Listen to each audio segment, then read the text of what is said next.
Ah, en Voilà. parlant de vocation, Hein? tu sais que la vocation peut aussi être tardive parfois. Et c'est le cas justement du personnage que je vais vous faire rencontrer aujourd'hui, qui s'appelle Frédéric Ducazeau, qui était au départ ingénieur.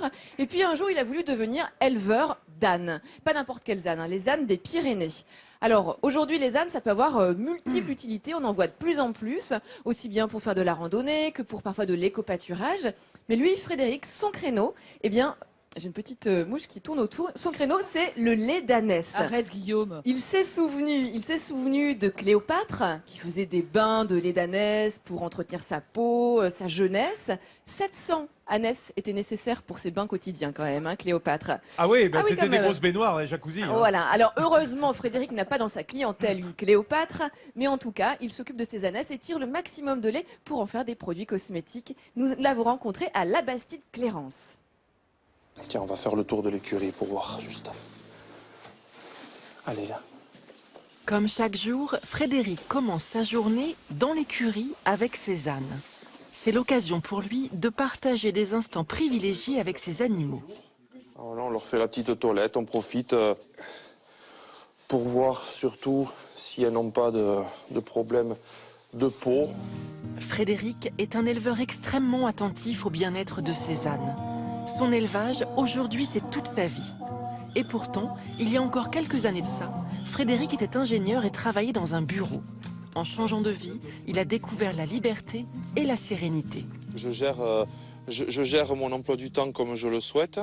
C'est vrai que ce que je ne peux pas faire aujourd'hui, je le remets à demain. Chose que je ne pouvais pas faire dans mon ancien métier.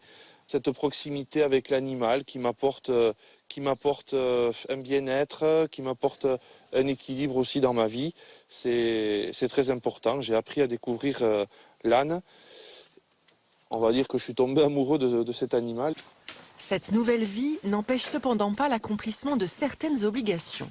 Et l'une d'entre elles, c'est bien sûr la traite. Ouma sera traite 3 fois dans la journée. Mais ce n'est pas pour autant que Frédéric en tirera d'énormes quantités de lait. C'est une traite qui se fait manuellement tout simplement parce que vous allez voir, une ânesse donne très peu de lait. Environ 1 litre par traite. Ce qui fait 3 litres de lait par ânesse et par jour. Pour s'assurer un revenu, ça paraît difficile. Alors, pour vivre de son élevage, Frédéric a eu une autre idée. Développer une gamme complète de cosmétiques à base de lait d'ânesse, réputé depuis l'Antiquité pour ses vertus hydratantes. Dans son atelier, Frédéric se transforme en artisan savonnier. Les grains blancs dans ce mélangeur, c'est du savon. Frédéric y ajoute de l'huile de pépins de raisin, du parfum et enfin le lait d'ânesse. Donc pour 5 kg de savon, nous mettons 10% de lait. Ensuite, le savon est broyé, tassé, puis découpé en cubes. Mais quand la journée se termine, il n'y a rien que Frédéric apprécie plus que de partager un moment privilégié avec ses filles, Mathilde et Jeanne, toujours heureuses de l'aider à rentrer les ânes pour la nuit. Et vous allez pouvoir la brosser. Alors, dans les Pyrénées, il n'y a pas que des ânes, et il y a aussi d'autres animaux, je sais, Meuret, qui vous intéressent énormément au plus haut point, les vautours. Je crois que vous avez une certaine admiration pour cet oiseau. Ouais, mais c'était parce que c'est toujours une question de Bruxelles. Ils ont changé le législation, format ouais. et législation, ce qui fait que les Espagnols ne pouvaient pas laisser la viande ou les animaux mourir sur terre parce que et c'était ça qui fournissait les vautours. Alors d'un coup, ça fait déplacer les vautours et on est pas mal dans où j'habite, près du Valais d'Aspe. Oui. Et très récemment, il y a une femme qui a tombé dans Une falaise. une falaise. Waouh, et qui s'est fait- les paramédics ont arrivé 1 heure plus tard, il n'y avait que des os. Ah oui.